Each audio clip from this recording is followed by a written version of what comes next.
Lee. Hey guys. Hey, another Real Talk Tuesday. We got a couple of great topics to talk about. So sit back, relax, get ready to hear some real talk with some real answers. Let's do it. It's JAYMOORE, the very best reviews. Tell them none can contest, we gon' All right. Glad to have you again as always, Kelly. I'm happy you're having me, Jay. Thank you. Definitely. Couple topics to talk about today. For those who don't know, we talk a lot in Discord, and not just me and Kelly, just a lot of us.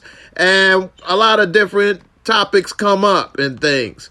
And so, some of these topics I'll share with you guys. But if you ever want to know and get the full tea, you definitely want to be a member of the Discord family, or as I say, the Discord mafia. You know what I'm saying? Definitely. All right, so one of the topics that came up today is, is it okay for a woman to marry a 40-year-old man that's a virgin? Now, we all know men always talk about they want a woman that's a virgin. Would a woman want a man that's a virgin? Kelly, what do you think? Would you want or be interested in a man that's a virgin? Would that be appealing to you? No, Jay. I should have waited till you. That was almost deadly. I should have waited till you finished drinking, Jay. Straight no, Jay. No, Jay. Absolutely not, Jay. No way.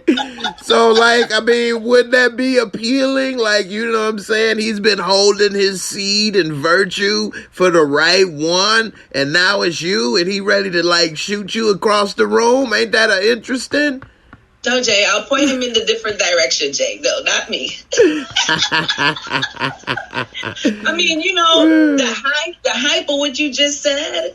Yeah, of course, that's in the initial stages, right? But then, now when you start to really think about it, you're in your 40s, late 30s, 40s, and what would his mentality be like? I'm gonna have to deal with some backhanded stuff that I'm probably not prepared for. So when the hype is gone, when he done getting sprung out and whatever, I'm gonna have to deal with the backlash of what happened all these years where he did not exercise his right to be free. That's a good point. He may start liking it and be like, well, what's it like with this woman, that woman, and start to want to have a wandering eye, huh? Exactly. You got that to deal with, or it could go into the other aspect where he's stalker crazy. You can't do nothing, chokehold. You know what I mean? Nobody's made me feel like you. I mean, nobody. Right. So, yeah, when the hype is over, then the backlash is there. And that'll be a lot. So I'll just, pass him over to the next. Okay. So it's not so. Just pass. You pass it on everything. I'm not partaking. You can have it. No, that's hilarious. So it's not necessarily like most men or people may think, including myself, that he may be a 2-minute brother. That may not be the thing. It's all the other things that may get in the way. Right, because Jay, you can always help the 2 minutes. If the 2 minutes is going to come at the beginning, you know that, and your head is going to be so gassed, you know what I mean? So you can get past that, and you can help him out with that. Eventually, it's going to be all right. Well, hopefully, right? Right. But then the backlash of the stuff happens, and I don't know if I want that in my life right about now, Jay. Right, definitely. So yeah, that's a great point. And I mean, as a man, yeah, men would like a woman that's a virgin, but at a certain age, if you're getting into a relationship in your late 30s, early 40s, you probably would want a woman that is fully developed into her womanhood instead of working with somebody that is brand new at such a late stage.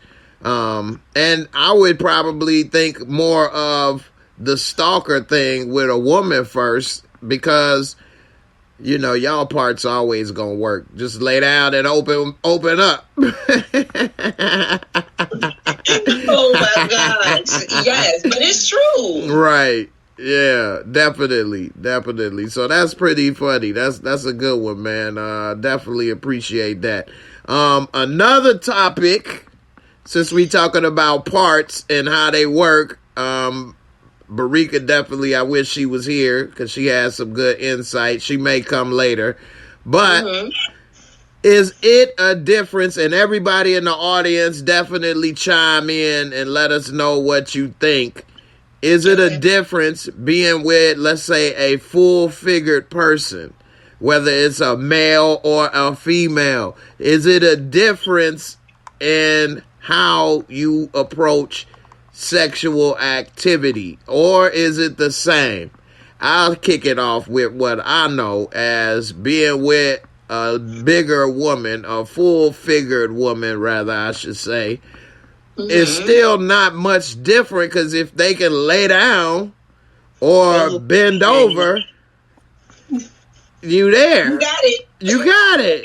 So you got it. You got it. So, it's not that much, difference. Now, maybe they may not be, doing pretzels and splits and flipping to doing the triple Lindy and landing. You never know, Jay. You never know. You're right, though. I have seen some very flexible, full-figured ladies. And come across some ladies that are not very flexible and are very thin. Talking about their hip or this or that or knee. And I ain't gonna lie, I laughed a little bit. But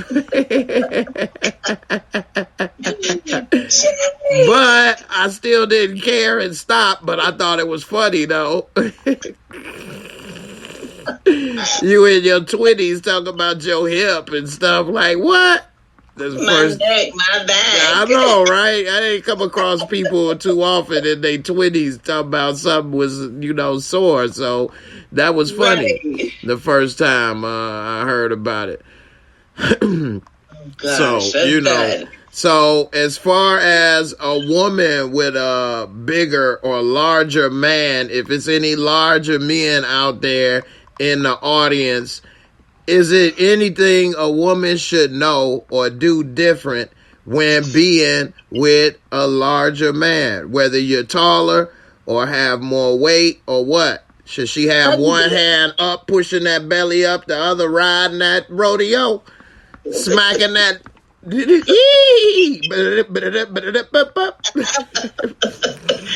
Yes, Jay. Like, you gotta hug the belly like a ball, right? So any men out there that are, let's say, larger men, do you like a woman to embrace that belly or your size? Or would you rather her treat you as if it's not there and you're a regular guy? Good question, Jay. Good question. Yeah, I'll try. Yeah, you on it. You on point. Yeah, I want to be helpful to people, too. That's the thing a lot of women deal with, right? When you got the fupa, you don't know if he don't want the fupa there at all, or he's ready to embrace the fupa, right? A lot of women just don't know. Like, some men are talking about, like, we want the fupa. I've heard that lately. I'm like, what? Yes, they want to embrace the fupa and lay on it like a pillow and love it and squinch it. Jay, I'm serious. They be talking like the fupa is everything, and then you see a guy like a fanny pack. The fupa. I know, right? I'll be honest. I'm not looking for the fupa. I don't want to embrace it. You want to move the fupa to the side. I'm just going to ignore it. Right, so we want to know, too, if we got a Huggy Bear, do you want us to ignore it, or do you want us to, embrace the Huggy Bear? We want to know. So like men and women bodies are different. So like a woman will get a fupa, a man will get a barrel. You know what I'm saying? You get a barrel. You don't have a fupa. You just got a big ass barrel. Got a keg. You know what I'm saying? Right. A full keg. Just work the spout underneath the keg and you'll get a lot of joy. That's all. Exactly. You got a keg and we want to know, do you want us to participate with the keg? Right. Love up the keg. We don't, we don't know. And I think that goes for both men and women because, a lot of women are insecure about the fupa and we just want to act like it does not exist, right? Mm-hmm. But some men are like, nah. Mm-hmm. Let me see that fupa, girl. Bring it out. I'm not going to dish you or not be with you if you got a fupa, but I'm not trying to embrace it and look at it and hug it and squeeze it and love it. Like you gonna look around it. I'm just gonna let it be, and hey, we all got stuff. I'm not gonna call attention to it, and right. I'm not gonna diss it or nothing. But hey, it is what it is. I got a keg now, so. But me and you, we about to work it out. So we gonna make it go to work. We can make this a plan. You know what I'm saying? Like let's get it together. So together, let's get it together. Right.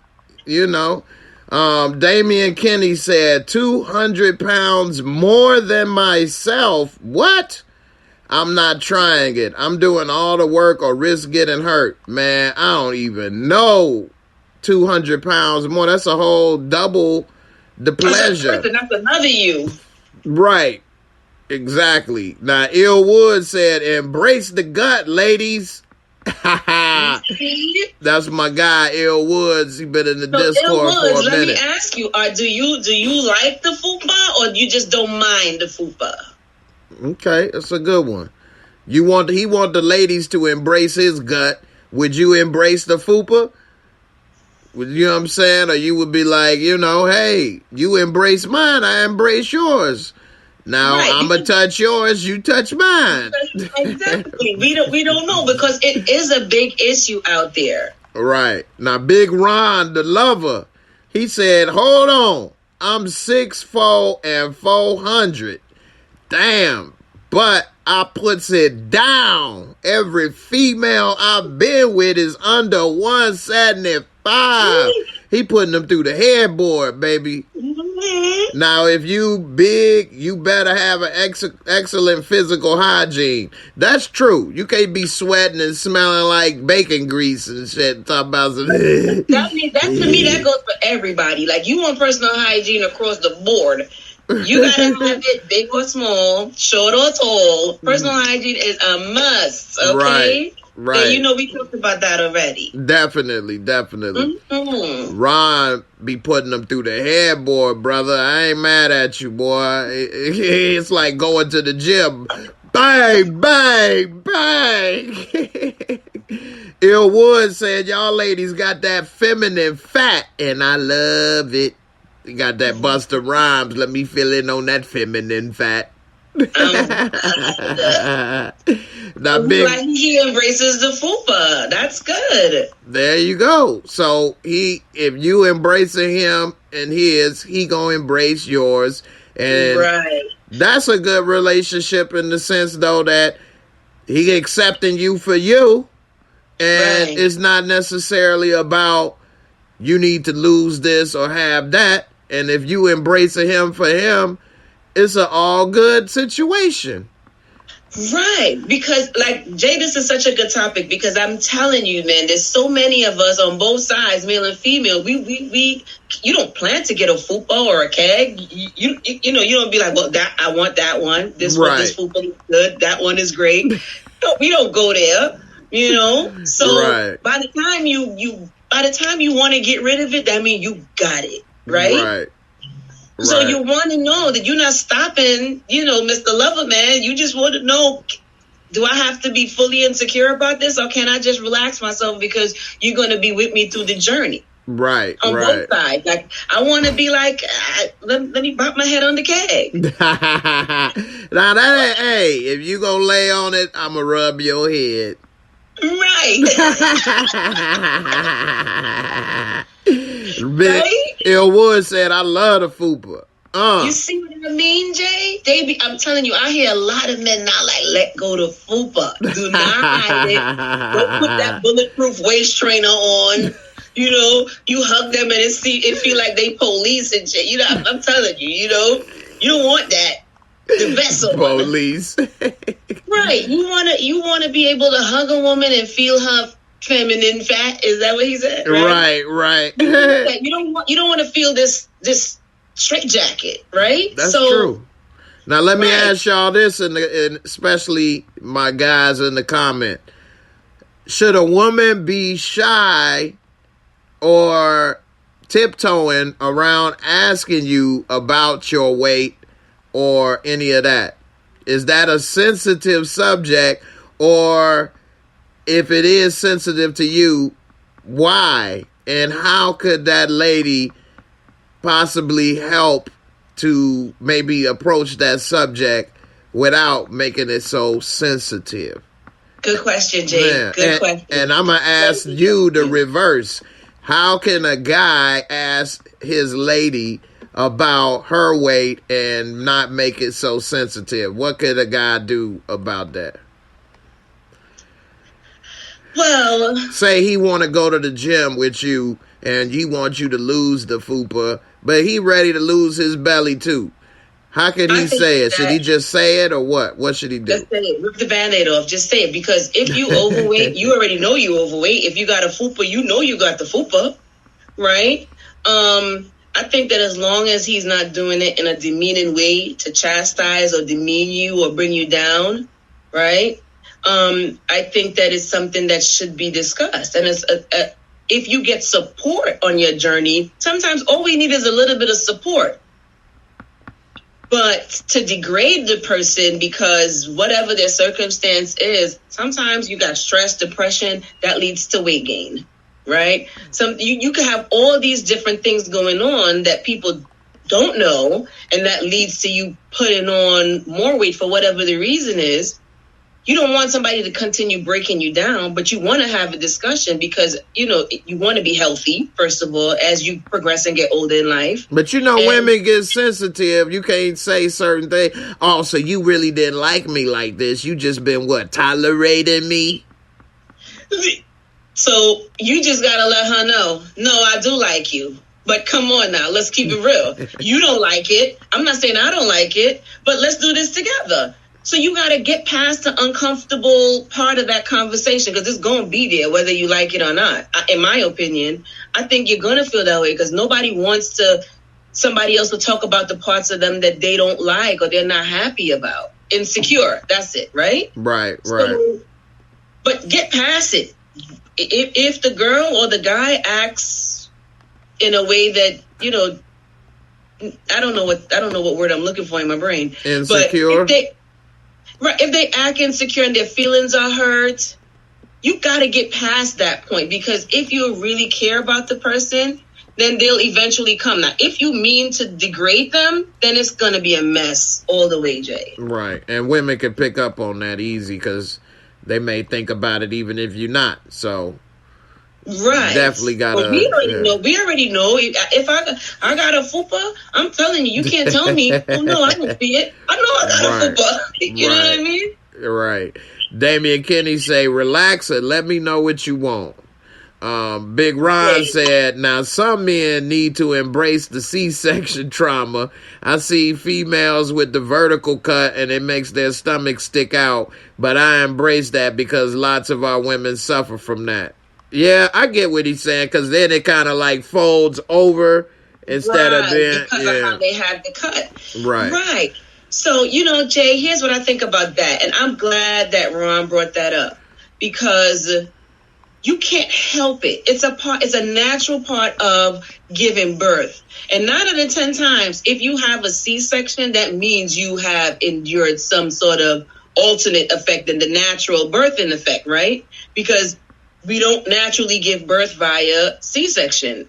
There has to be some sort of complication that created that in the first place. Right. So women are not accustomed to it. So when now this thing is all of a sudden you realize your body's changing, I think that we should do, as Ron said, normalize it so that the insecurities are brought down to a minimum, because you can't change it. Right. That's true. So Barika, who is very smart, and that's my girl. I love me some Barika. One time in Discord, we was talking, and she knows about the plastic surgery women go through, the mommy makeovers and things. Do you think a woman should go through that, or should she just find a man that likes her? Now, some women say they do it because it makes them feel better about themselves. Here's some of these pictures of what these women look like before. Look at all this. She is really going through a lot. And let's see what it looked like when it's... Well, that's not a good one, because that looks like a glazed ham over here on the right side. So you can't see the ending result. But, for example, this woman, although not too bad, she definitely looks a lot different afterwards. Right. Some people have a confidence issue. Like, maybe this woman had a flat butt right here, and now she got little junk in her trunk implanted. Got a little junk, right. Should she have had to do that, or should she have just embraced somebody that liked her like this, for example, instead of this? Because this is a huge scar, too. And all of this right here done, and then you get it plumped up, got tissue stuck up your booty. Jay, first of all, we got to give props to this surgeon who is doing this work, because he is doing some clean work. Yeah, okay? Look at this woman's body, and she had right under here handlebars a little bit, and and then her booty is kind of, I don't know what you would call that shape. Back fat, Jay. It's called back fat. Yeah, well, he straightened that fat out up in here, and he did it, man. Yeah, he did a great job. He does do an amazing job. So I don't know. Gina said Hazel E almost died getting a mommy makeover in another country. Oh wow! Woo. So yeah, that's something that we need to. That's how come Kanye's mom died as well, right? I believe. Pretty much, yeah. Get a lipo or some stuff like that. Right. So my thing is, I believe that it's a personal decision, right? Because no one can really tell you how they appreciate you when you are absolutely insecure. Right. Big Ron say both my female friends have went through the mommy makeover in the past 18 months, and they both did it because of how they felt about themselves. He's absolutely right. Right. That is, having children. Right. It distorts your body for some women. Some women are blessed to have the snapback, and that's wonderful. But a lot of women don't have that. And mentally, you're accustomed to looking one way all this time, your whole life, however long it may be before you have kids. And then the kid comes, and the natural progression of things take place. You don't mean for it to distort your body, but right. It just happens. So I believe it's a personal thing. But I also believe that, me personally, I go to the gym.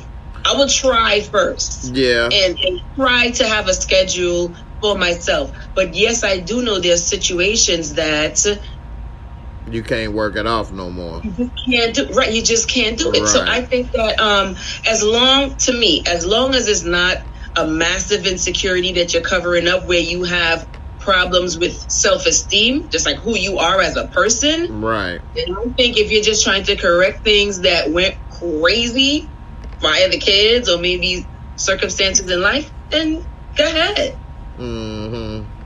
Do I believe it should go as far as changing your melanin and doing all different type of stuff so that you don't look like you belong in the family no more? Maybe that's a different story. Right. But the mommy makeovers, if it's gonna help you with your self-esteem, because we don't ask for the kid to mess up our bodies. Right. We don't go to the store and pick the messed up version like, yeah, I want this one. Right. That's true. That is true. Definitely, everybody, don't forget to put the hashtag JMoreReviews. And also, don't forget to hit them likes. I appreciate it. Subscribe. Buddy Ross say, risking death for attention. Sometimes people are insecure. Should they be? That's another subject.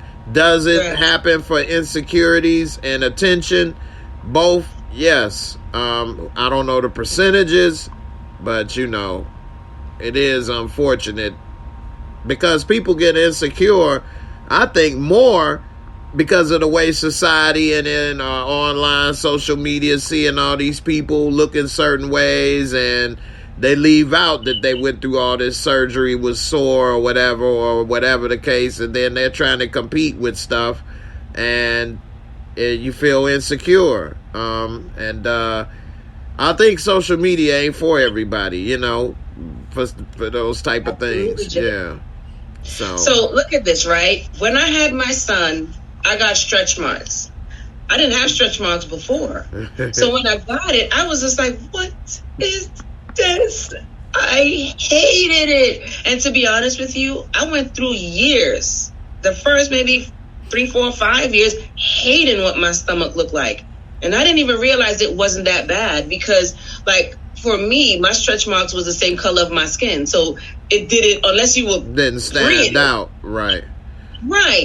And because, you know what, we're not normalizing it to say this is okay. It's a part of life. When you experience it, it's like, what the hell? How I get this? So it's like a bad thing. It's not a bad thing.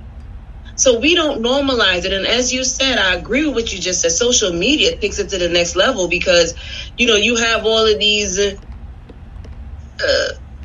perfection stereotypes that we want to live up to. And half of these people not even that way in real life.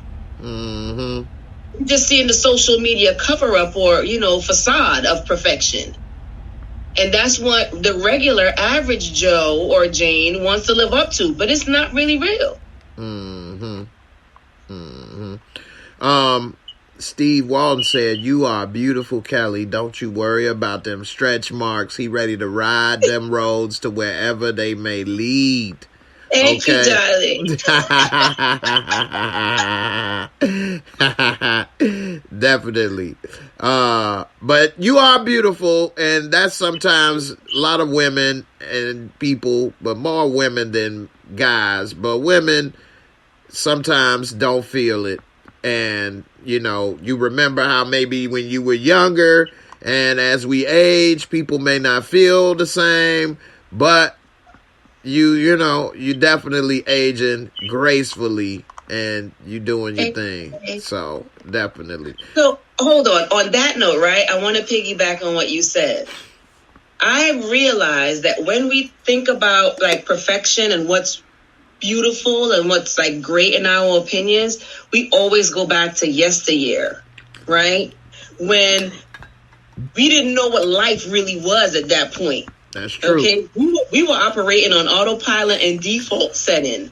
So we didn't realize that. And I think that one of the things we need to normalize as well is that the beauty is forward, not backward. Because we're never going to get back to what we used to be. But we can be at a better place moving forward if we, apply either discipline or the procedures or whatever it is. We need to look forward for the best us. We always tend to go backward. Right. But that's not where our real beauty exists. That's true. That's default beauty. As you get older, you realize the wonderful, beautiful things about you inside and out is the choices and decisions that you make moving forward. That's true. Definitely. So, yeah, you're right. Speaking of decisions people make, shout out to Barika. Barika, I did send you the link. I don't know, you might be busy, but I did send you the link. Come through, Rika. You know we love you. She sent me this, and I think these decisions is just out of pocket. So why is somebody celebrating Easter like a thought with the Easter bunny? And why are they taking a picture with white Jesus chopped up? And they smiling. But look at the kid like, what the hell wrong with that man, mama? Why he bleeding? He bleeding, mama. Get him some help. This kid is traumatized already. And they smiling and laughing. And look at that kid, serious as can be. That little boy is concerned. Boy, like that dude need a Band-Aid, mama. Jay. Woo-wee. You know, I saw the picture, but I didn't see the picture with the kid. I just saw the picture with the two ladies, and I'm, oh my goodness. And look at him. Oh my goodness. Concerned. Right. The little boy face is hilarious. He's gonna be scarred about Jesus from this point on. He's gonna be scarred about Jesus. Like more scarred than this man's chest. Why would he do that? Oh Lord! What is this? I mean, why? Why is she riding the Easter bunny and he just is smiling? That's a real smile. That ain't even the mask. He's real smile. Why is she trying to get hit from the back in a serious face? Like, hit that. Get it. Get it. Yeah. Get it. Was it good for you? Oh God! I didn't see this one. Oh no, Jay! Oh no! What in the world? Got her baby hairs laid to ride the Easter man. What the bunny? Why? Why would I guess the bunny's not gonna say no to that position, but he trying to hit it like a jackrabbit. That's his name, Jack Rabbit. He over here tearing that shit up. Hi, Jack. Right. He bounced all on that ass. Woo! Giddy up. Jay, this is inappropriate, Jay. It's absolutely inappropriate. It's absolutely inappropriate. Okay, first of all, this had to have been done in a private studio, not like a mall or something, because what? I know, right? You got kids waiting in line for her and, you know what I'm saying, ride them and stuff, like, hit it. Mm-hmm. Inappropriate. I'm about to go viral. She did go viral. She did go viral. Right? Right. Everybody gonna be jealous. Jack Rabbit, my man. Yeah, he did tear it up. Yeah, he can hop on this ass anytime he want. Yeah, it was nice. Yeah, he be ready. They say we be fucking like Jack Rabbits. We sure do. Jack is my man. Jack be nimble. He don't be quick. No, he don't be that quick, dog. Hey, I'm done. We got my guy Larry in the building. What's up, Larry? Larry, what's good? Man, you guys are over there wilding with the Easter bunny. How you doing, Larry? Oh, I'm doing good. How are you doing? Wonderful, wonderful. Right. Wow, What's up, man? What you they think? were doing the mostest. Woo! For real. I'll tell you, boy, people nowadays, they are so doggone thirsty to get on social media and get those little likes. I think people are addicted to them. It's like that little like notification comes in and people are like little crackheads. Hey, what I get?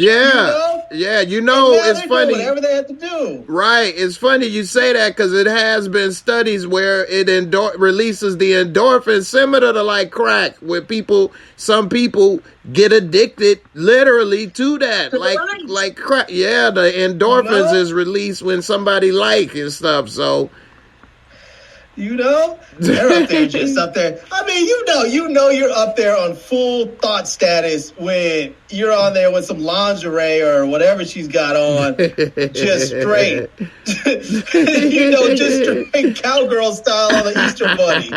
You know, woo, ride till she can't no more. Oh, shout out to Tessa C in the building. I see you. Oh yeah.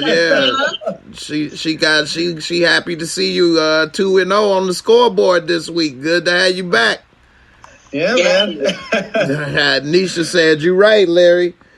That's my girl, Nisha Hummingbird. Yes, the Hummingbird. Hi, hun. Yeah, definitely. So she's like one of those people that's up there. She could be driving a big rig, like ice truck, you know, like on one of those ice truck shows, and she'll get a beep. She'll be up there checking her stuff, sliding off the road. There are some people that cannot put their phone on silent. Oh yeah, and not check the message. There's some people that just they seek out that attention so thoroughly and desperately, and they cannot stop. Just they're addicted. I think that's the only thing you can say is they're just straight up addicted to social media. It's actually more than you realize. Like the people that come to help me, damn near 99% cannot stop looking at the damn phone. I mean, look at the phone, put it down. I guarantee you, in less than 2 minutes, looking at it again. What just happened in the 2 minutes that you didn't just see 2 minutes ago?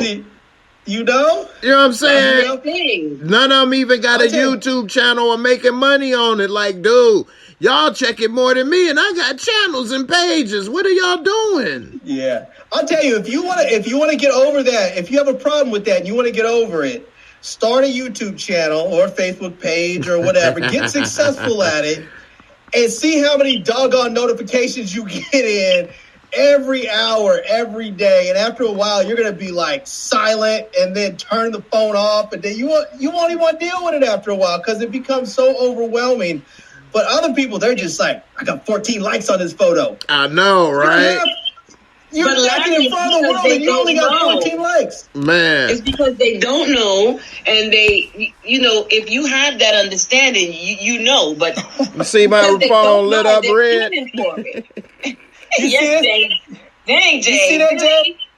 I turned mine off because it just got to be too much. I don't want I turned off my badges. Right. I can't deal with it anymore. That's what I should do because I don't even check it no more. It's just people be like, I don't even realize it till people bring it up. Look at your phone. I'd be like, what? They're like, all them things. I'd be like, man, I don't even see it no more.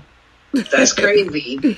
Right. I'll tell you, I go through my emails sometimes and I see these people saying, someone hit me up talking about, we sent you a message like 3 weeks ago or a month ago. We were trying to offer you this free whatever, headphone or vacuum cleaner or computer. And I'm like, it got sent to the back somewhere. I didn't see it. Because after a while, it's like you can only deal with so much as one person. So. You're right, man. I get that same problem, man, with the email, all of that. Yeah, you're right, man. So that's a great thing. People should start up a channel and see how it is.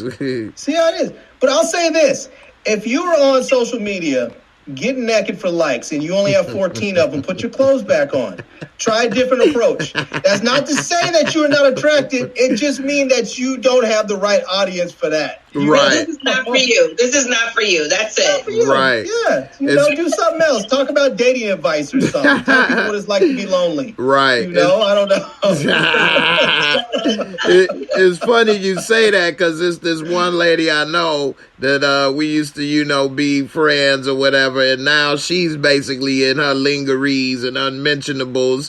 Goodness and gracious. She not even getting 14. She getting like 7 and 10. Right. That's just got to be bad for your self-esteem, man. You know? So wait, she's doing the most with only like 7 likes, doing the most? Yes.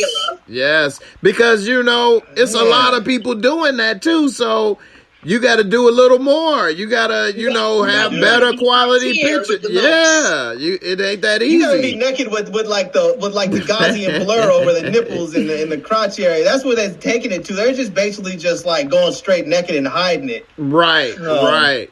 For real. Definitely. But here's the real deal. When you look at some of these chicks on Instagram that you see that are getting like, millions of followers and they have all these likes with every photo. These chicks are like legit blazers. Yes. Like some of them are for real models. Other ones are just undercover prostitutes. But some of them are just straight up beautiful.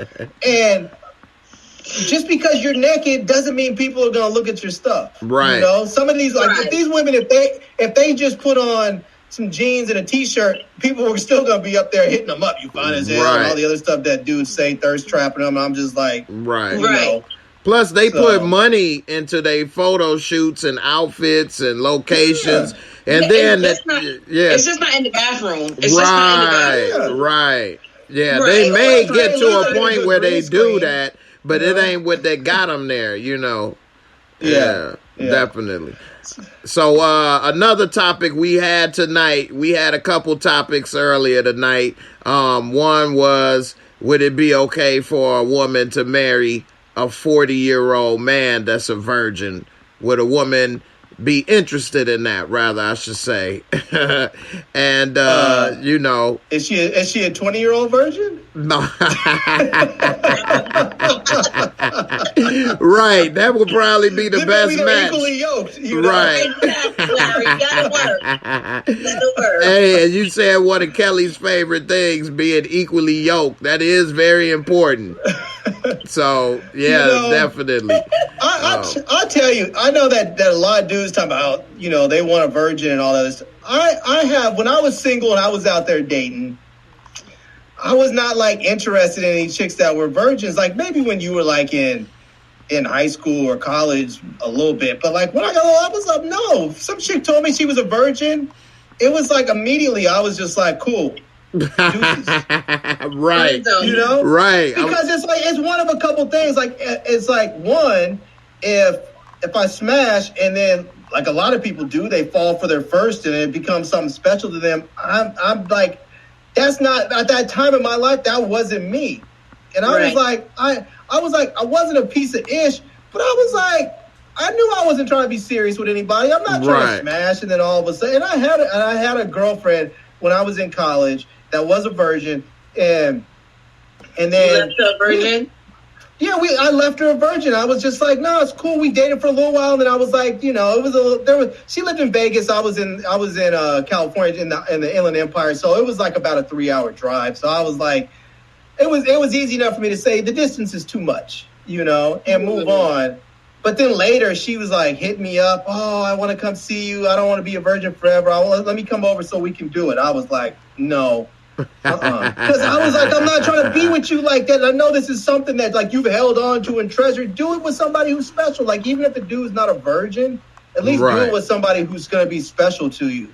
But it's different for women. Whereas if you come across a man, especially at a later age, and now he's a virgin and he's trying to be with that woman. Now, Kelly said it wasn't necessarily about the sex or 2 minutes, brother part, but that he may be the stalker, basically what you were saying, and the attachment things. And so, and then he may get some of that, and then he realized, I want to sample some more from other places, and then. Yeah. Right. He might just be like, this was great.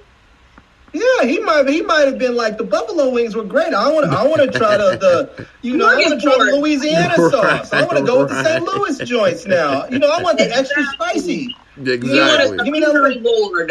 You understand? He wants to sample everything, and that's in his 40s. That's in my 40s, and then he's ready to go, and I'm here like, but I broke you out.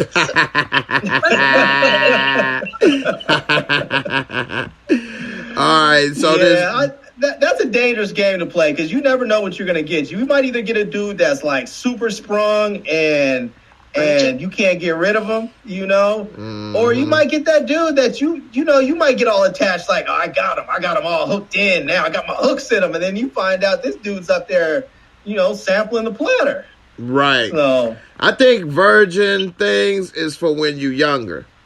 Yes. You know what I mean? Gina say she fell for her first. That's really sweet. But Gina been married for almost 20 years, and you know that's her husband. And she got married. Older, you're still gonna have that because mentally you're not mature enough, experience-wise, you're void of it. So that's still gonna happen, whether you're like 21 or you're 41. That's still gonna happen. Right. So a lot of people just focus on the sprung part, like, boom, I bust him out, I bust her out, whatever the case may be. And they don't realize the ramifications on the back burner simmering that's going to eventually come up towards you. You know, because that person is still going to get attached and or, as you just said, Jay, want to sample now everything on the platter. Everything on the platter. Rightfully so as well. Right. Tressa say this is fictional, but we actually had some similar topics that some people were saying, instances in Discord. Like another thing that we can talk about is it okay or is it weird to be in tune with your own body, basically masturbation? So some people... Is it weird? Yeah. Why would that be weird? So some people think it's weird, Larry. Some guys would say... I've ever had. You know exactly how to take you out for a date, huh? You know exactly. Right, so some guys...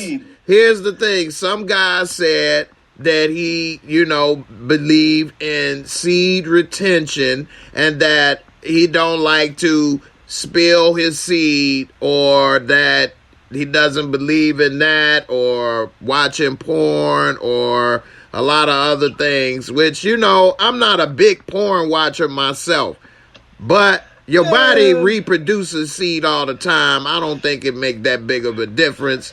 Some women were saying that they were kind of insecure and not comfortable with it at first. And then after talking with friends, they became a little more understanding and more secure. And now they're more comfortable with it. Larry, what do you think? Then Kelly, and then I'll tell you what I think. I'll tell you, when I was younger, dudes like that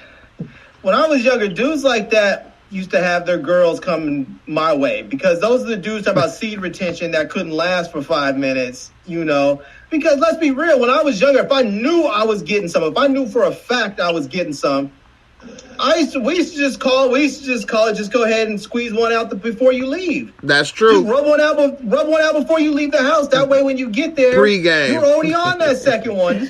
Pre-game. Right. That's what we talked about, right, Jay? We did talk about that last night. I mean, I'm not trying to be vulgar or anything, but that's just the reality of it. You don't want to go. No, man. Is the reality. This the real talk adult time right now. You know what I'm saying? If you're up there talking about seed retention and all that, first of all, if you don't release every now and then, your body will release for you. You'll have a nocturnal emission. Your body will say, okay, there's enough of this. Let's get it out. You need to release some tension. So, I mean, do you believe it's about your strength or power, or you losing seed, or you losing strength in your body, or because it's a lot of protein in your seed? Do you think any of that has anything to do with anything? All right, time out, guys. Wait 1 second. Let me interject real quick. All right. I think my mind is going crazy as we're talking, right? As we know how the body works, right? If you suppress certain things, the body is going to fix itself to accommodate what you are purposefully doing to it. So if you decide to do seed retention, does it mean that your body will start to produce lesser counts? Because you're showing it that you don't want it to produce in its natural capacity on a animalistic level, which we know what our species is, right? We're Homo sapiens humans, right? But if you make the adjustment, our bodies are going to conform, right? If you don't die, the other option is to adjust. I would be afraid of atrophy. Don't use it, lose it. If you don't use it, you lose it, right? I feel for atrophy. I'm just trying to work it out. Put it on a regular schedule, work it out. If you don't use it, you lose it. Right. But that just came to mind, guys. Like, to me, it makes sense science-wise. that if you're suppressing it, the body is going to naturally say, okay, I'm accepting this. Now that it's a habit, right? I'm accepting this. And boom, bam, bam. Steve, come on now. Boom, bam, bam. Now, Boom, one bam, of the bam. ladies, right, one of the ladies in Discord was saying that if you do pregame before you go out on a date with a woman, you can actually probably have a more enjoyable date because now you're not stressing or thinking about hitting it. Because now you calm. You can, and then if you do, you can perform because you ain't got no build up. I actually thought the same thing too, so she kind of took the words out of my mouth. But here's another tip: if you're about to go to a strip club with your boys, pregame, and you'll spend less money. Right. I'm done. Right. You know? And you won't be walking around all on salute and can't do nothing about it. You know what I'm saying? I'm not a big strip club advocate of going myself because I don't want to pay just to get teased anyway. I'd rather take a girlfriend on a date than go to the strip. The only time I don't suggest you pregame is if your girlfriend or your wife has been out of town for a bit. Don't pregame right before she gets home, because she might be checking your seed retention levels. She's gonna be like, exactly, like, hello, how come? What did you do before I got back home? Why you going and going and going? She's gonna be looking over at the clock on the nightstand, like, it's been 22 minutes already. What's going on? And you do before I got home, exactly. Right. That's hilarious. Now we was saying something about. I can't remember, Kelly, you may remember something about what? If your woman is doing it, would that turn that person off? Or what was being said? Something if your woman is masturbating, that maybe they may have a problem with it. So that probably we would have a problem because we're desensitized. If you purchase the rose, you may be desensitized or whatever have you. But you know what? At the end of the day, we're not really desensitized because it's a different sensation. Right. That's true. Larry, as not to get personal, but you know about being married. So I think what he was saying is if you in a relationship or married and you come home and find your wife or, whatever partner, masturbating, that person would be upset as in, damn, why you doing that? Like, you should be waiting either for me or, Or should be satisfied, period. Like, there's no need to do that. Right. Whereas if we were saying it shouldn't be a problem at all. Like, I would be like, oh, okay, I'm turned on, actually.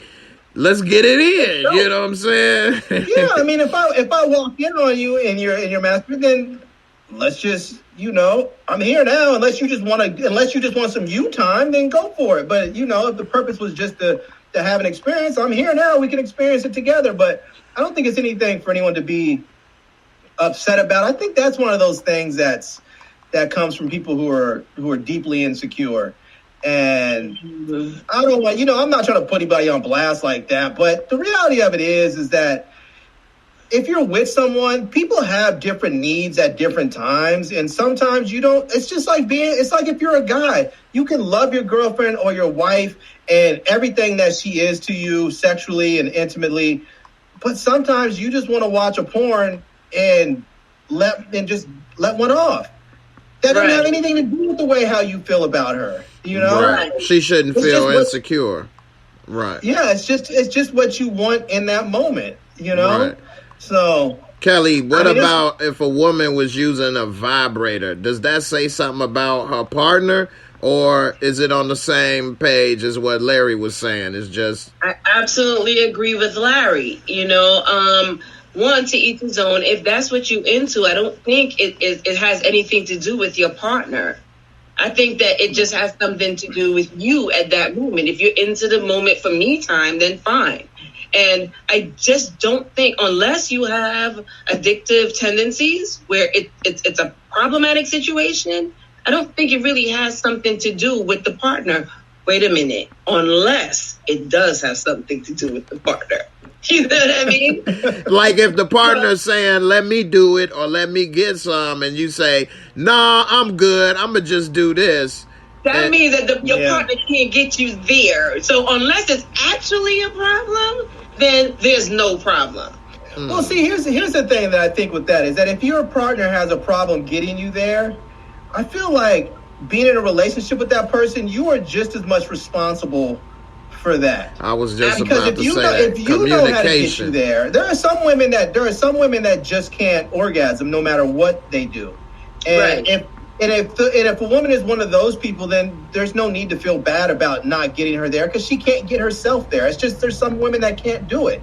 But if a woman can get herself there, but she's not getting there with her partner, that's just as much on her, because it's more so even because it's her body. It's her responsibility to tell him or her what they need to get there. And if they're not willing, they don't feel, comfortable doing that, then that's on them. You can't put that on somebody else to guess. Like, because you don't want some dude coming in there and saying, well, I don't know why you don't like it. My ex-girlfriend liked it. That's a bad one. Exactly. You got to tell him what you like, what you need. Right. So I agree with that, Jay. I fully 100 agree with that. And remember, you know what I always say, Jay? Front load all the information. Let me know up front. So these are the things that seem taboo, but we do need to encourage talking about them in real time when it occurs. Yeah. So just as Larry said, you need to address this. If you have this problem, I don't want to say problem, if you know that this is how you are, you need to bring it to the person so that they don't, like you said, it wasn't a problem with my ex. I'm not your ex. Right. However, if we don't have a discussion, if we don't have an open ground, then we can't come to some solution for us to have a happy ending. Right. Well, here's an example, right? If like of needing something, like some women, for instance, cannot come from vaginal intercourse. They just can't do it.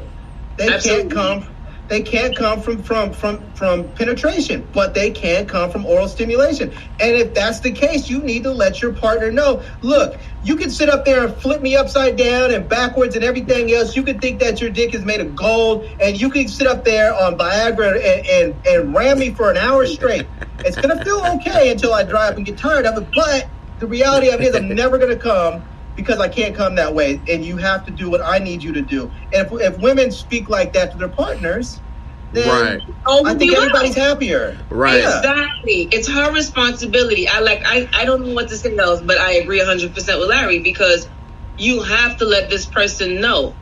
Because you, at that point, if you don't, you will encourage additional insecurities and ultimately a dead-end situation, because you're not going to be pleased, and that person is going to be thrown off because they're not thinking that, they can make it like something's wrong with them. Like, damn, I can't. Am I losing my mojo? Right. Communication is the key, man. Yeah. Here, this is something an old dude told me a long time ago when I was not a kid, but I was a kid relatively. I was in my 20s. This old dude told me, he was talking about, if you're up there fucking for an hour, you're not doing it right.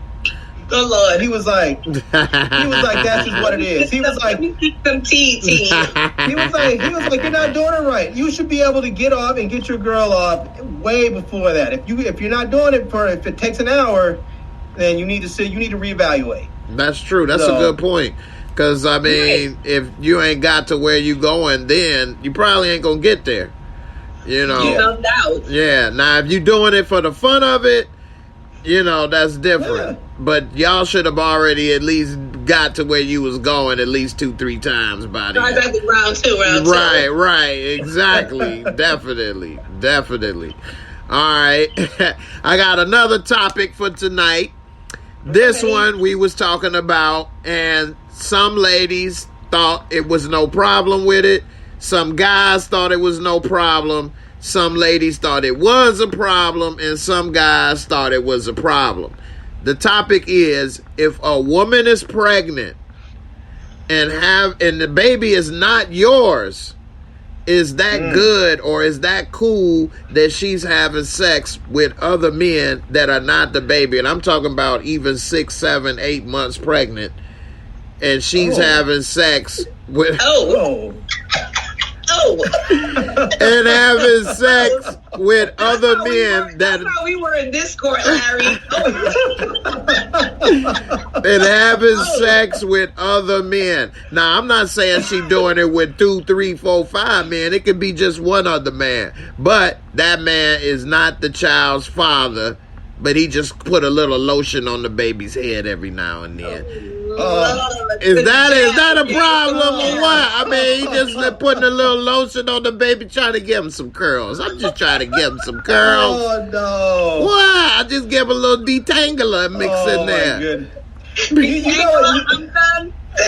You know what's funny is when I was in college, right? I had a friend of mine who had gotten his girlfriend pregnant, and this dude, no joke, he had refused to have sex with his girlfriend while she was pregnant because he was afraid he was gonna make the baby gay.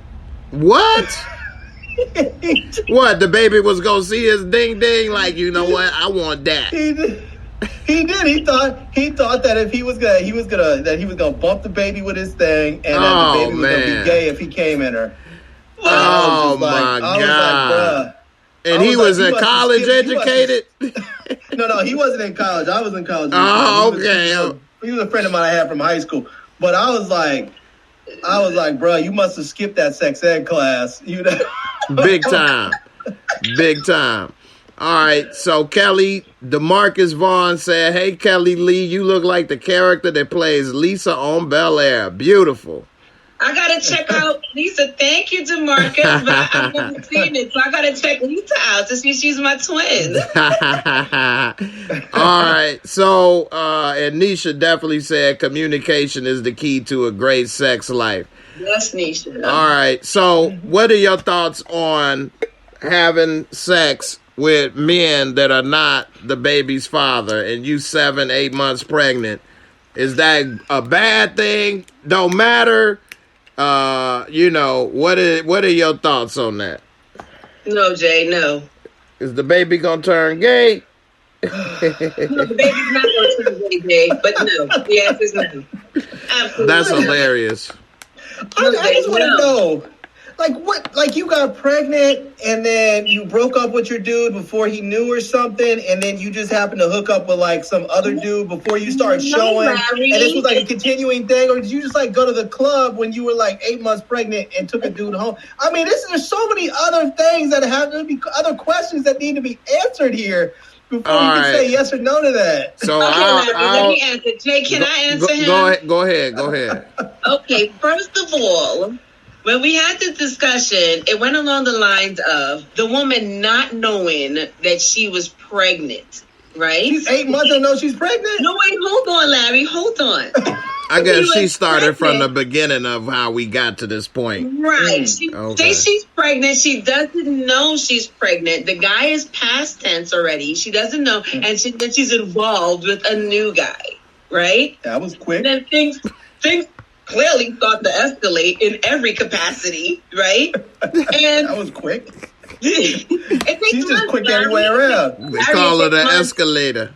It takes months. I'm just messing with you. It's months on this escalator. So, you know, this is happens. On some women, by the time they find out they're pregnant, that relationship is over. And then, boom, some men, okay, boom. Like foot fetishes, right? Some men have prego fetishes. So they do. That's true. He's attracted to your baby bump, right? Because it's not like she's promiscuous with Tom, Dick, and Harry. We're talking about another guy in her life, and he just loves round belly. You know, he loves round belly. Yeah, Larry. I just want to let you know I'm country. So I love how Kelly talk. She made it sound good, didn't she? I'm just like, if you meet a dude with a prego fetish, like, what are you gonna do? You gonna stay pregnant your whole relationship? No, but he good for the meanwhile. All right, so here's a scenario of something I know that happened. All right, so a guy met this woman at the club. Mm-hmm. She was probably about 2-3 months pregnant or whatever. But they end up talking. They end up sleeping around with each other. all the way up until she was about 8 months pregnant. It was not his kid. He met her when she was pregnant, and she used to come and get smashed on the regular all the time by this guy, and he didn't have a problem with it because he like, well, it's not my baby, and you know, she don't have a problem with it. So what's the problem with it? Like, the baby healthy, just give him a little lotion squirt every now and then, you know, moisturize the situation, right? Give him a little Vidal Sassoon.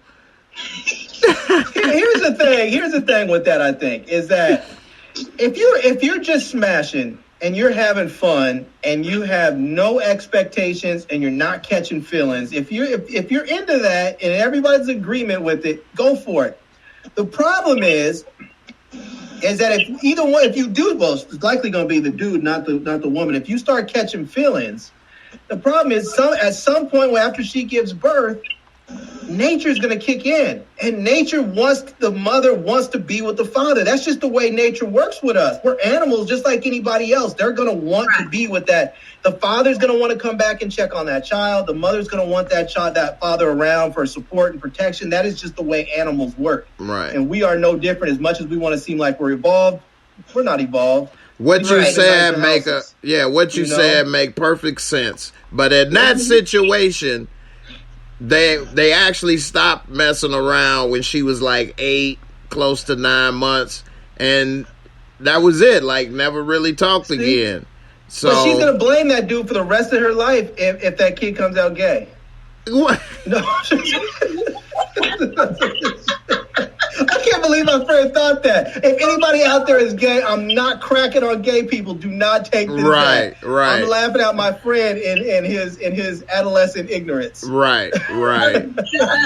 Definitely don't get it misconstrued. We laughing at how ridiculous that is. Just to piggyback on that, right, Jay? Anything go wrong with the baby, it's his fault. Anything go wrong with the baby, it's his fault. Right. It could be her fault. She did it. And he got a big old dent right here, you know. It's his fault. Exactly. It's his fault. You know? Kid's gonna come out with pink eyes. His fault. Exactly. Anything go wrong with that baby, it's his fault. He did it. That baby gonna have a dent with a line right down the middle. Like a dent his with fault. the line. Right. He's gonna have a Mercedes-Benz emblem on his forehead. It's his fault. His fault. You gonna come out with the head shaped like a helmet. Oh, goodness. His fault. His fault. Exactly. Right. I was never messing with you, and you didn't do what you had did when you did what you had did. It wouldn't be that way, okay? Right. Oh, goodness. Gina said, I know a couple of dudes that would only sleep with pregnant women, and they were not pregnant by them. Wow. What?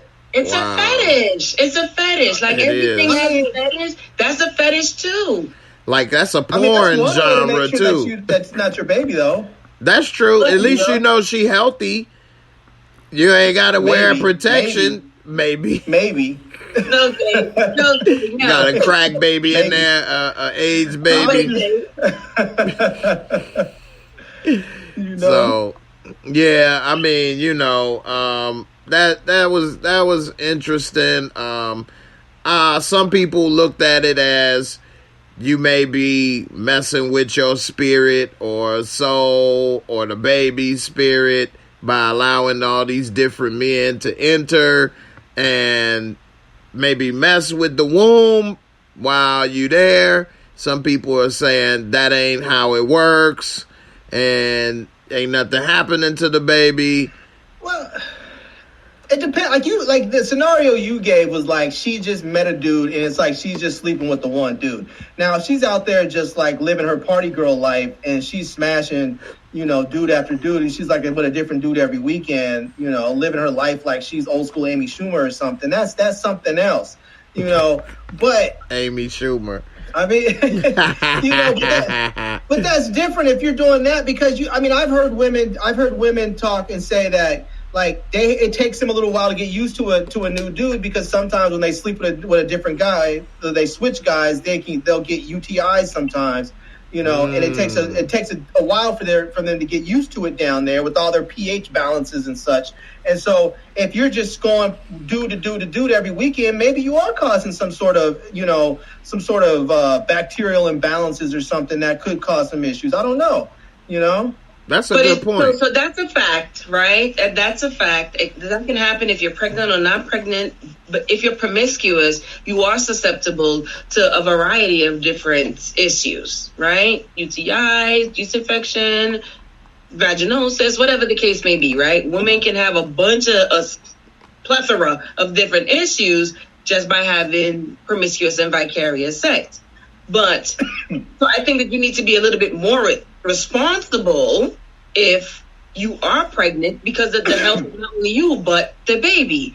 But if you are seeing one person during your pregnancy, I don't know. Personally, I would definitely not go down that avenue.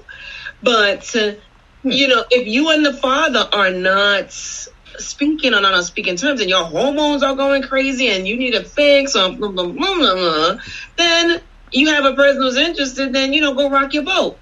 Right. I don't know how I feel. I feel like 50-50 because I believe that a woman should express herself the way she wants to, hopefully if it's in a respectable capacity. However, I don't know what to say. Don't be so vicarious that you at the detriment to yourself and your baby. Right. But men do have fetishes about the baby bump.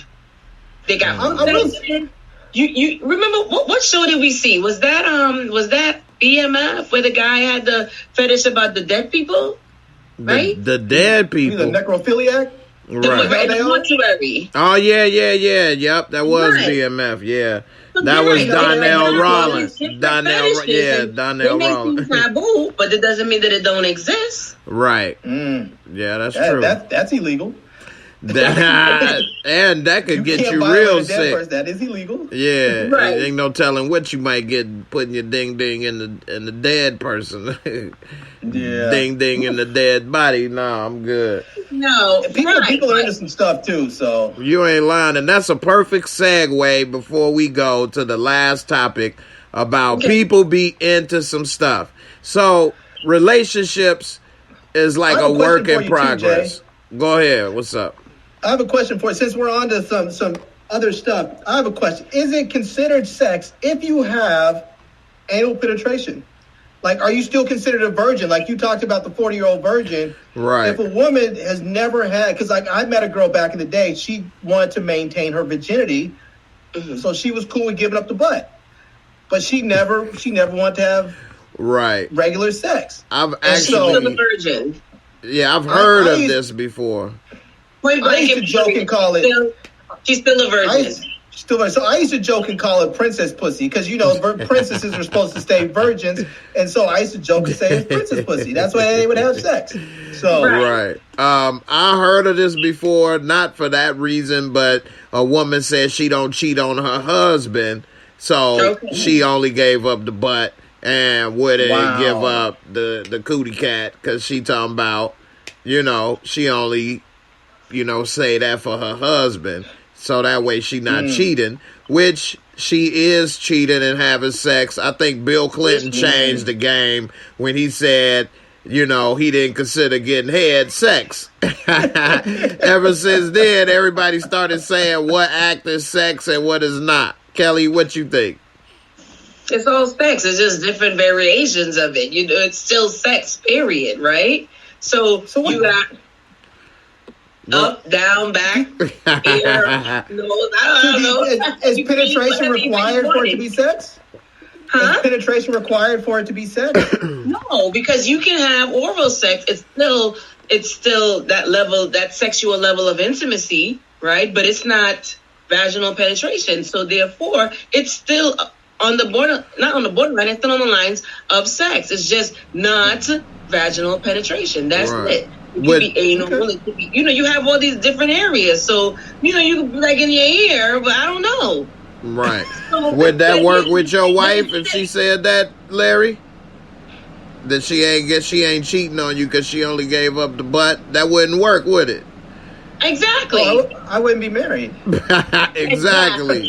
Exactly. Right. So it's just different. It has different categories under the word sex. There are different categories for different areas, but it's still the same thing. It's just a different area at that point in time. Right.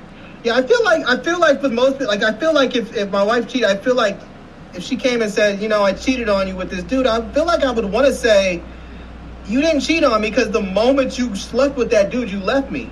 Like, the moment you did that, you left me. Good answer. You know? So that's true. But that's how I feel. The minute you cheat, you either ended it or you allowed us to be in an open relationship. There's no ifs, ands, or buts about it. So you either, like Larry said, you either ended it or you put us in an entirely different position if you cheat. There's just no you cheated on me. Yeah. No. We're now either open or open.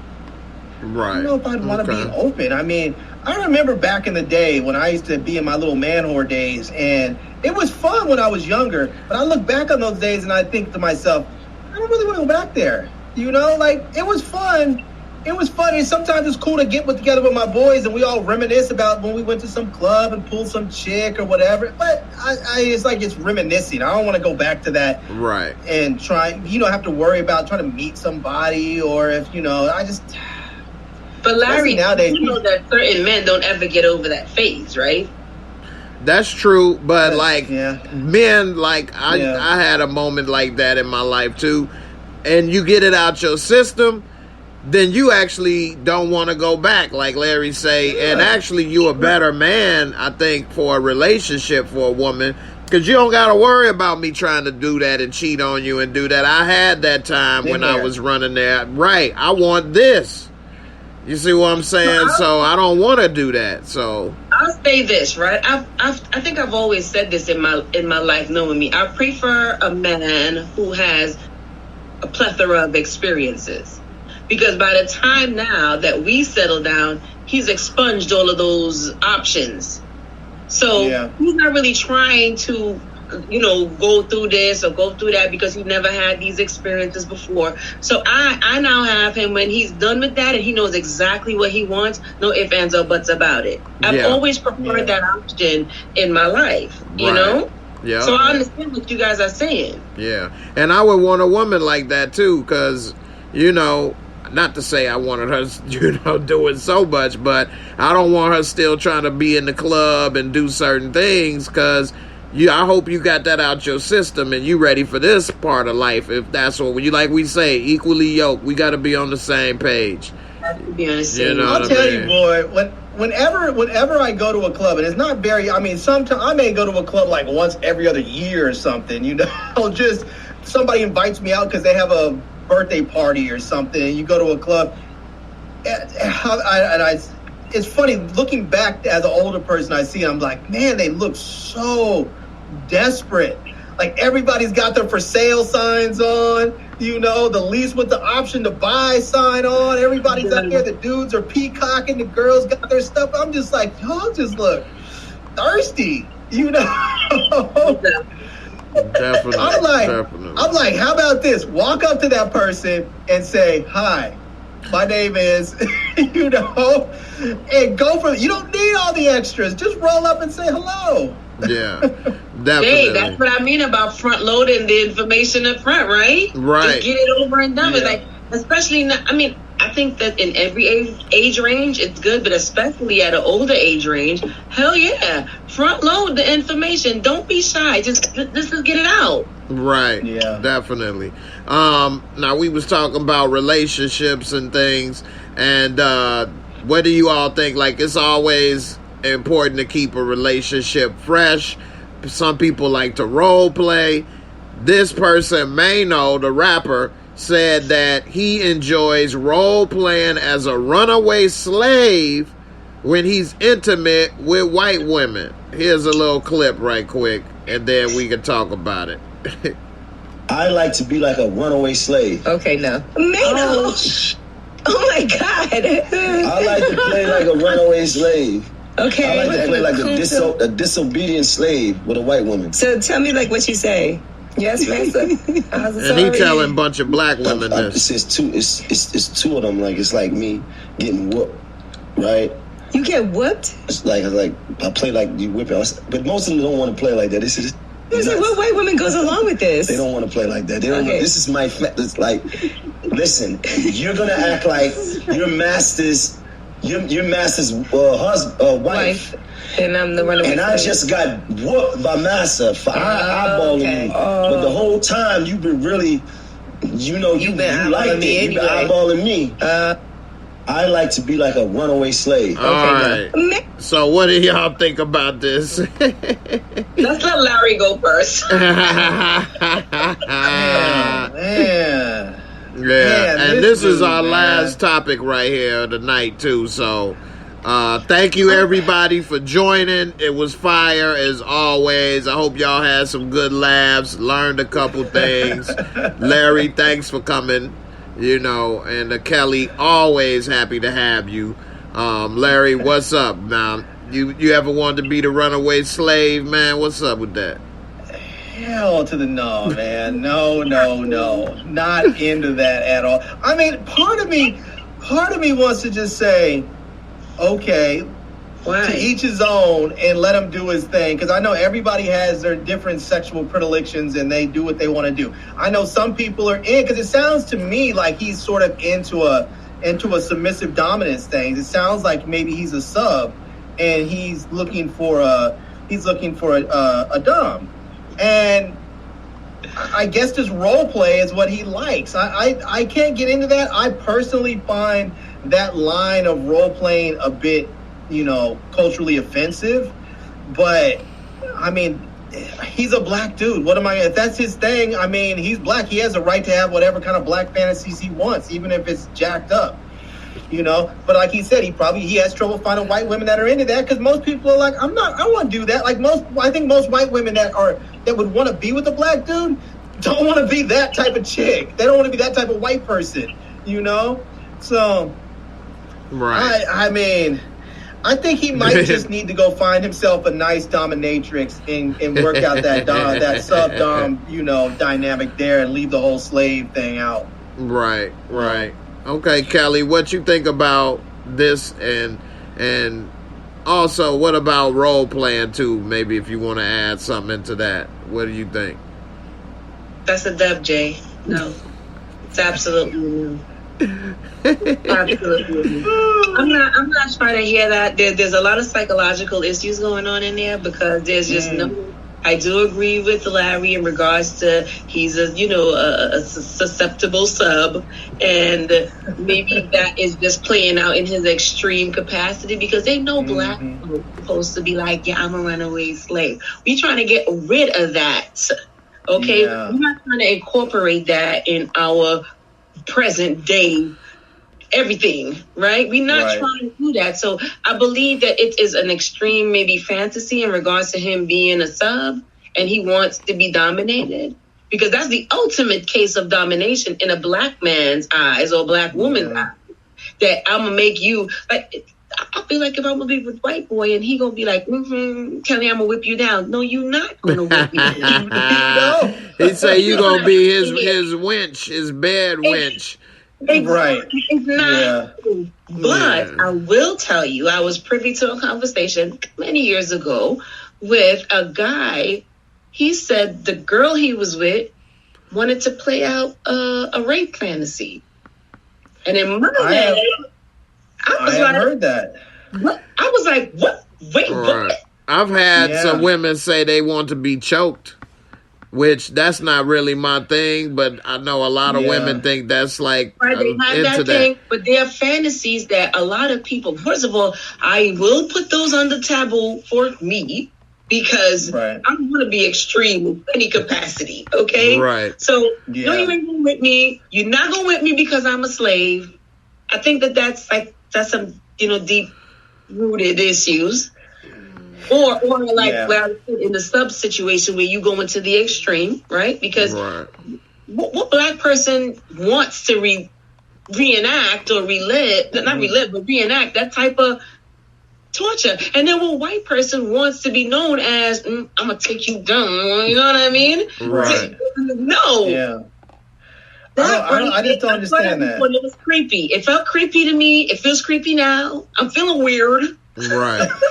When I was at a comedy show, Aries Spears comedy show, it was a white woman and a black man couple sitting in the very front of the stage. Like, he could touch them that damn close. And so when it's time for the comedian to work the room, he was like, you know, what's up? Y'all, you know, I bet y'all be having all kind of fun in y'all relationship. Y'all ever like to role play? You ain't never play runaway slave and the master's wife? Dude was getting heated like he was about to do a Will Smith moment. This was years ago. And Aries been like, damn, brother, you act like you want to beat my ass. No? I mean, that's horrible. Like, Jay, let's have a discussion in Discord. Let's pin this and have a discussion in Discord about how I feel about how I really feel about how I feel. Let's talk about that later on, right? But for real, like, I think that there's certain things that should be left unsaid. And that should be put into that box. Like, yeah, that should definitely be in that box. Because in regards to slavery, it's such a sensitive topic. Like, why do I want somebody to whoop me or treat me like the most heinous thing ever done to the black person or man in life? Mm-hmm. So that should be in a private capacity, in my opinion, right? But I'm happy that he's expressing himself. However, that should be in a personal box. Definitely. I will say this. If that's what he's into and that's what he wants to do, I'm glad that this brother has found what works for him and is finding people out there that's willing to do it with him. Because sometimes when you get people that are sexually repressed, they act out in ways that are really just unhealthy for everyone. And so I'm glad that if that's what he's into, even though it's not for me, it's not that I don't think it's something that I think black folks should do. But if that's what he's into, then act it out in a healthy and safe environment with participating consensual adults, you know. Right. Let me ask you this, because you said sexually frustrated. You should deter folk from wanting to have the slave experience. That was one of the worst things ever done to the black man in life. I wholeheartedly agree with you. Right. But if you're going to do it, okay, do it in a safe and healthy environment. Do it in a healthy environment. You can. Okay, so let me ask this. Maybe what you do is you do it in this hotel room, and then the next hotel room is your therapist, so that you can go right over there. Absolutely. Matter of fact, do that. Have your therapist on the chair in the corner of the room, reflect on the situation. Why? Tell me why you want this to happen. Yes. Exactly. How do you feel? How do you feel now that she's called you the N-word? I know, right? with the whip in her hand, like, because one thing to think about it, you're talking about a runaway slave, not just a slave. The runaway slave is the one who's been treated in the most vile capacity, right? They had to leave. They had enough. Right.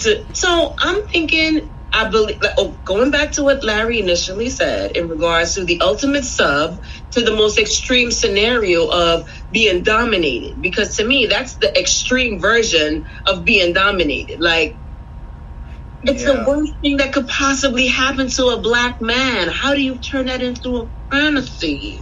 I know, Jay, right? Put me out here. I don't know, man. That's crazy. I don't know how he came up with that.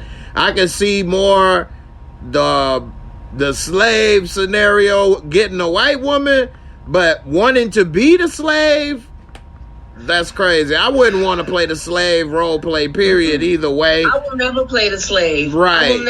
I would never play the slave. Right. But he wants to be the slave that's getting punished. What? So he is a submissive. So he's a sub. Right. He just told the world that he is a submissive, because in order to take that role on, you are a submissive. And for those who don't know what a submissive is, it's the person who likes to be dominated and to be addressed into you taking control over them. He's right. A bottom. So you're Larry, no. Bottoms up. Ooh, yes, He's expressed that he likes to be dominated because that is the quintessential example of a person being dominated. It's the worst thing that could ever happen to us as a people. Yeah. Horrible. And also, like you were saying about Larry, him at least getting it out, because sexually frustration, lead to other things. Are you all familiar with the people who are labeled as incels? They labeled themselves as incels. Yeah. So involuntarily celibate. Exactly. What is to put us on? Right. So what do you think about that? And what do you think would be a better solution than to get frustrated and bond with other sexually frustrated men and take it out on women? Shouldn't they try to be cooler or find ways to not be whatever it is? Some guys try so hard. Like, what men don't realize, and we were talking about this in Discord, you can talk yourself out of the draws a lot easier than in the draws. You know what I'm saying? All you have to do half the time is say a few words up front and then stop talking. Ask the woman a few questions, get her talking, and then just shut up until she's ready to give it to you. That's it. It's I mean, when you learn it, it's not that complicated. All you have to do is learn when to stop talking and let her keep on going.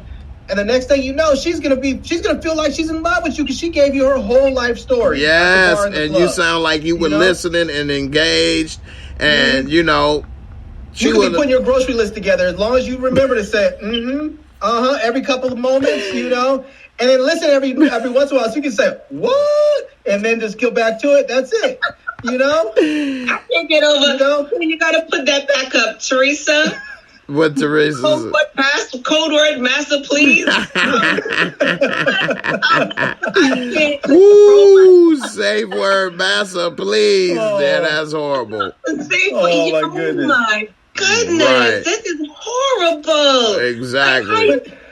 But Larry, what you said, I was just saying this in Discord. I was trying to tell some of the guys this, and I mean, that's a whole nother thing. But, it's not as complicated as guys make it seem. They overdo and end up, messing up things. And I'm not going to say you don't have to listen, but if you are interested, at least try or pretend. I'll tell you, if there's any guys out there that are young and just don't know, maybe they don't have any game or they don't think they do, or maybe they think they do, but they really don't. Here are some simple keys to get girls is, one, ask a lot of questions. Be interested in them. And let them finish. Don't try to correct them. Don't try to cut them off. Right. Just let them talk. Just let them talk. Ask them a lot of questions. Listen enough that you can engage with the information they just shared with you. And you don't have to go and take women out and spend a ton of money on them. Ask them about things they've done and haven't done, and then have shared experiences with them. Right. Like if they've show never that you've been listening. Like if you live in New York and they've never been to the Met, take them to the museum and see some cool art. Right. If they've never done something else that you want to I mean, I used to love finding free stuff to do because when I was younger, when I was dating, I used to tell myself, I'm never going to spend more than $40 on a first date. Right. I don't know if she's going to be trash or not. Right. And Kelly said on a previous show, one of those gems, that when you are, as a woman, analyzing how you feel about that relationship, what's the thing that adds up to you, Kelly? These little simple sentimental isms and schisms. You know what I mean? If you relate to me based on what you heard me talk about, that's the key. I'm gonna succumb to you because you paid attention to the little things that matter. And not what you bought. If you make me cereal, I'm not gonna be mad. I don't want you to put no $5,000 bill on Instagram talking about you took me to this lobster. I'm getting rid of that sucker tomorrow morning, literally. You know what I mean? But how you make me feel is the bigger picture, And I agree once again with Larry, because, you know, Jay, I have a son, and I want my son to be treated fairly. You know, I don't want my son to be taken for no fool out there because he has to spend the ultimate dollar. He's still in college. He's doing what he got to do. I don't want him to meet nobody who's like, oh, I only want the bag. And his little job is taking and sponging all the $2 that he have, or he's coming to me like, I need to do X, Y, Z. But Missy, who? Right. The same with my son. Learn how to date inexpensively. Exactly. And fun dates. Don't be cheap, but have fun. Right. Because like Kelly said, you can spend all the money you want, and it ain't going to mean the same as if you did the sentimental things that showed you were listening and paid attention. Like we said last night in Discord, you could talk yourself out of the business. Right? You can work yourself totally out of the business thinking that you're doing it right, but you're not doing nothing. Right. So yes, I do agree. You have to relate, and you have to listen. So here's what happens, right? A wise man is always in the quest of counsel. You may not agree with the bigger picture or the whole thing. However, you can pick information out that's viable to your next move. So the minute you decide to denounce counsel, you lose in the game of wisdom and in the game of prosperity. Point blank and period. That's true. Now here's another thing. Here's another little tip I would like to give out to the brothers out there. Right. Work your way down, not up. And the reason why I say that is, don't start thinking, oh, I'm going to go hook up with this girl because she looks like she might be in my league. No. Always try and date out of your league. Always. If this chick is the hottest chick on the damn campus and you're like, man, I can never get her, that's the first chick you should ask out. The very first one. Because if she says no, so what? She's the hottest chick in the school. What are your boys going to say? Oh, man, she shot you down. Of course she did. Start from here, Larry. You start from here. At least you won't. You won't be here. You'll at least be like.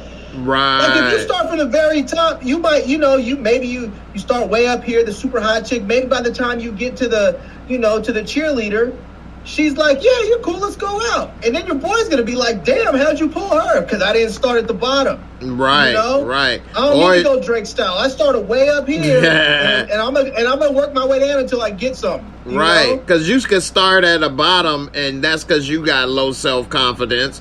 And it could have been a woman in the middle or higher in your thought process that would have dated you, but you settled so soon, and then you may not treat that woman good that's on the bottom of your list, and that's not fair to her because you wasn't really there trying to be with her. You settled, but you unsatisfied. So now you don't treat her right, and now she up here, you may be on the top of her list or in the middle of her list. And now what? Now how's she supposed to feel? So you always got to do it to think of that too. Let me talk. Jocelyn, right? Jocelyn said, like, $40. What you trying to get? I was going to address that same one. For example, when you really get into connectivity, if a female says that she likes flowers, right? If you decide you're taking that $40 and you taking her to the botanical gardens or whatever because you're listening to what she's saying, you could be infused to that woman, and that's a memorable experience that she will carry with her to say, this man was in tune to me. So maybe he didn't go and spend the whole $40 on a bouquet of flowers, but he took me to a flower emporium where I was able to be in love with the things that I connect to. That's an experience that makes a difference. And it stands out from everybody else. Right. So connecting to that person is the big deal. That's called consideration. Right. Now, here's another thing. Now, you look at that $40 and you may think, oh, you're going to Five Guys with it. And maybe you do. But here's the thing. Let's say, like, I'm from California originally. So let's say you're out there in California and you meet a girl and you tell her, like, she's from Cali too. And you say, hey, have you ever done the whole LA tourism thing? She might be like, you know what? I never have. Most people that grow up in a city never do the touristy stuff of their own city. That's true. So you take her, you say, okay, cool, I'm going to plan a little tourist date for us. You take her up to the Getty Museum. It's free. So you go up there, you look at art, you seem all cultured and whatnot. Maybe if you're smart, you get online, you look up a couple of pieces and a little bit about them. So when you get there, you say, oh, I really want to go see this piece by Cézanne or Picasso or somebody, and you know the name of it, and then she's all impressed. You walk around the garden a little bit.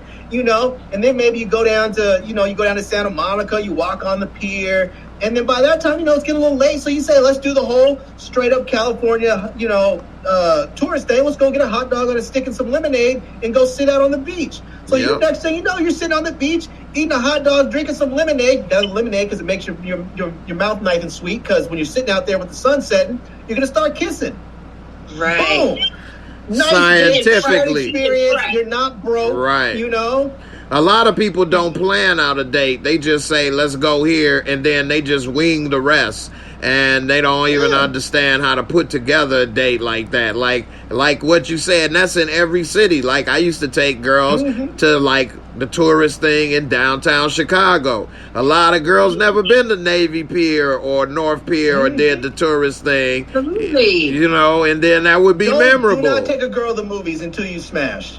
Do not take a girl to the movies until after you have smashed, because you can't talk to a girl in the movies. Right. It's like you go sit there in the dark for a couple. There. Absolutely. Yeah. So I agree with both of you. In regards to having those memorable experiences. So like you said, Jay, like you said, Larry, if you do that, now I don't only have a moment, right? I have a memory. Yeah. I have a memory that's going to make me basically build what I think that the perfect man is supposed to treat me like.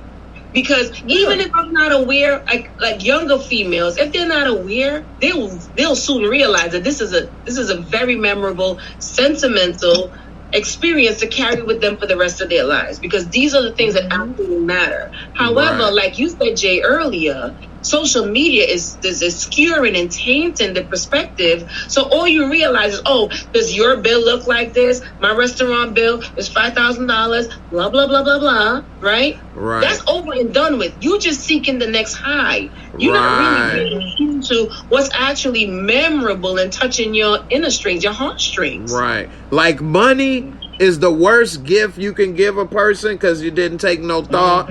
You know what I'm saying? Like if I give a girl some money in a card, yeah, she'll spend it. But if I went the extra way and bought you some things that you may have mentioned in conversations and you didn't think it was nothing when we was talking, that I was paying attention, and then next thing you know, boom, I got this, whether it's a spa or, you know, experience or buying you something or, you know, we going somewhere or whatever. That's a lot better than you either going and showing that receipt or this or that, because like you say, you don't have a memory. You don't have that little keepsake People remember moment. Things. They remember experiences. Who bought me this bracelet again? Right. I can't remember. But okay, let me tell you guys something. This time I went to Cabo with this dude. It was fantastic. Exactly. Like I used to take girls to the Bulls game. Trying to record it for the gram. You know what I mean? Right. You don't experience what that beautiful trip really was like. So I'll tell you guys something. I have a thing for cards. It's trying to be weaned out, but just the fact that you would get me a card means you took the time to go stand up and rummage through a slew of cards. If you're going to pick out the most sentimental one that maybe, you know, appeals to me. So I look at that as you investing a lot into my time. I'm going to give you a little bit more if you give me a card. So if I'm talking and I say I like cards, then if you give that to me, I'm going to be like, he's in tune to what I said, number one. He's in tune to what pleases me, and I'm going to give him a little more vibes because of it. You know, when I'm reading it, the nostalgia of it, because I can tell you right now, it may not be the best thing for people to hear, but I got a box of cards. I love cards. Right. And I can go back in time to connect to that memory of when, and yes, I do, not every so often, but sporadically throughout the years, I would see it and I'd be like, look at this. This made me feel real good. You connected to me. And that's more than the bag. It's more than that expensive dinner. So as you get older, you start to realize the connective and sentimental things that really do matter. Right. And that has nothing to do with Instagram, nothing to do with the profile. It has to do with the real, actual connection. Right. And I'll give you fellas one more tip, and then I got to get out of here. Right. Go on a date. Some tips since Larry giving the fellas the tips. Yeah, definitely. I'm glad you came because I don't know. My voice must be like wah wah wah wah wah wah. So I'm glad they hearing you. Competition too. Women love competition. They like to play games. So take them for some fun. Take them to a Top Golf and do the little driving range competition. Take them to a go-kart place and race go-karts for a little bit. Just do something fun that's a little bit competitive, but not something that's going to be like, oh, damn, you whooped my ass. Just something that's fun that you guys can do together. And all that does is just loosen everything up. It's another experience she gets to remember. So the next time she's going to be thinking, when am I going to see him again? Every time I see him, I have fun. Right. You know? I used to play one-on-one basketball with this one girl that used to play high school ball. So she used to say she could beat all her boyfriends or whatever. So we used to play ball. And she was competitive. So, like, I would play hard with her and stuff. And, you know, after that, we would, like, be bonded and stuff. Like, it was like, you know, basketball, that was her thing. So we would go at it. And we would just be me and her at a park, just pull up at a random park and be playing. We wasn't at the gym with a bunch of people or all of that. So, you know, it definitely, you know, was a lot of fun and bonding, you know. And then, like, I've had, like, a lot of women, like, still, they may not bring it up, but if you get, like, candy and cards delivered to their job, where they friends and everything. I want everyone to see them get it. Yes, I've done that for somebody for their birthday a couple times and things, and they're definitely they friends. When I come in, I saw what you did. Yeah. The flowers, the cards, and candy. Yeah, all that's not for her. That's for everybody else in the office to see, so she can flex on them. Like, exactly. And we need a little ego stroke every now and then too. You know? Right. And you got to make your woman have, you know, stroke her ego too, and we love that. Right. Just like Barika said, I'm all for Barika's statement. Effort over expensive. Be creative. Make it the date sentimental. We love that sentimental connection. Definitely. Right? Shout out to Barika. Effort. We remember men based on how they emotionally connected to us. We don't remember, I don't remember the trip. I really don't remember the trip. But that little isms that you made me feel, I'm going to take that. And to be honest with you, when I get into a new relationship, I'm putting that in the mix. Like, does he make me feel that way too? Right. Definitely. Right, and I think that goes for both men and women. Does that person make me feel that way too? The materialistic things, they come and go. Just like the old folk used to say, you don't value something that's really gifted to you as opposed to something that you work hard for. Mm-hmm. Definitely. It's a different connectivity. So, damn right. Hell yeah. Right. You're right. Because, shoot, my son, I know this on a separate level, but he take a lot better care of the shoes he bought than the ones I gave his ass. Because now, the same thing, Jay. Right. Now he know what it costs, and now it took him out his money. He feel that pain a little bit differently now than when I was just giving him that. You know, so definitely. And women love time, so put it into your budget of time to give that time. Yeah. And don't be too available, bros. I know some people sit up there with their phones looking at those 3 dots. She's typing. Don't be too available, girls. Don't be so available. Use that little feature Apple put in there, that focus where you can put certain people on timeout. Put them on timeout for half a day. Yeah. You know, let them know. Be on timeout, Larry. Just let them know I'm busy. I gotta go to work. I gotta be in school. I got homework. Let them know that you're busy and put them on timeout so you're not tempted. You don't even see the messages until a little bit later. Right. Why would you want to put us on timeout when we love attention? You want to know the guy that he into. That's the thing. But women that get wore out and start to, move on, take it for granted. Because they get used to the attention. Yeah, I told. Let me come on to something before we go. We love attention from the guys that we into. The only time that we don't want it is if we not into you.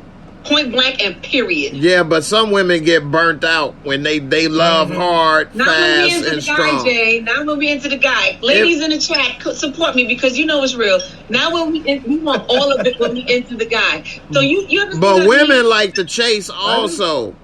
You know what I'm saying? We want the attention from the guy that we into. The guy that we not into, he's a stalker. No. But the guy that we into, we want it. all. We want it all from you. Trust me, fellas. Don't be too available. Right. Yeah. Like be available, but not too available. Right. Okay, like I used to say, I would be at work even on days I'm not, just cause I didn't want to start, being overloaded, or women can start, after talking to you and being around you, loving you so hard, so much, they can maybe get burned out. Some women. We want it from the man that we into. We want all of it. That's what I'm talking about. Okay?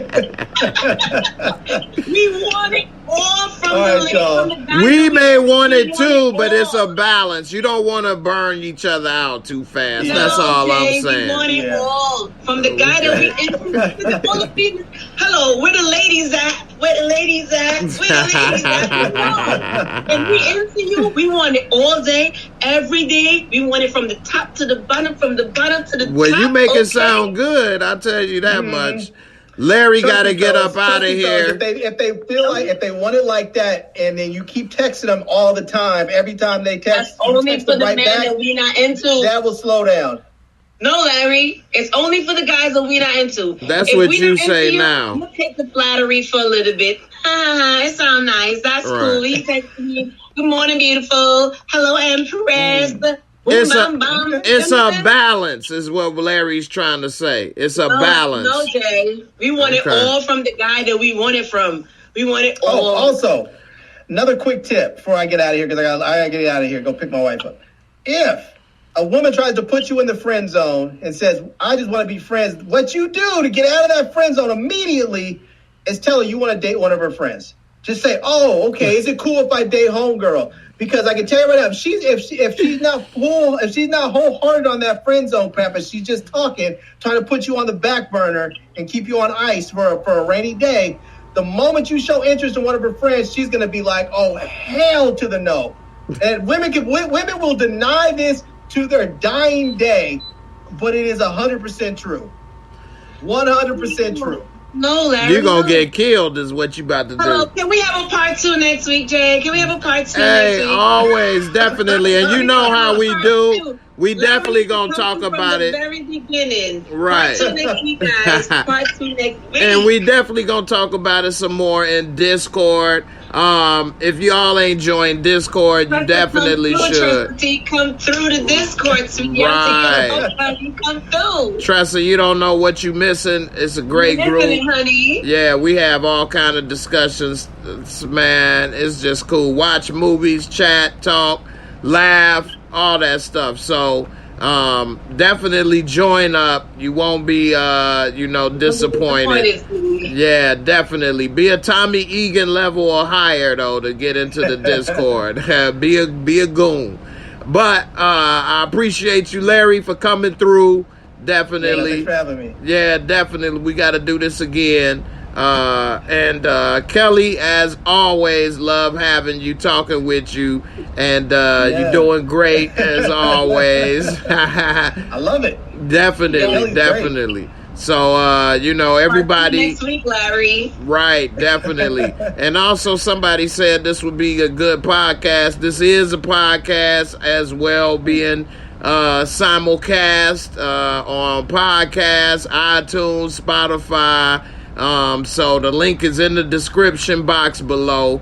The podcast will be shared on YouTube, so check it out. Subscribe. Definitely to subscribe to Larry's channel if you haven't already, and support the brother. We all family up in here. Yes. And I'll just say I got some stuff from Larry before on his recommendation. He don't know, but I have. Look at that. There you go. I like it. Yeah, definitely. I've checked out some things too when you was talking about that lavalier microphone and different things too. So and the GoPro with the different lighting and stuff. I've seen it, Larry. We got you. Yeah, definitely. So appreciate it. Coming through. Everybody have a good evening. All the Discord family, Discord Mafia will be in there. chat it up. Kelly, great to have you as always. And everybody, take care and have a good night. And we out of here. Peace. Deuces. Deuces. Peace. It's J Moore, the very best reviews. Tell them none can contest, we gon'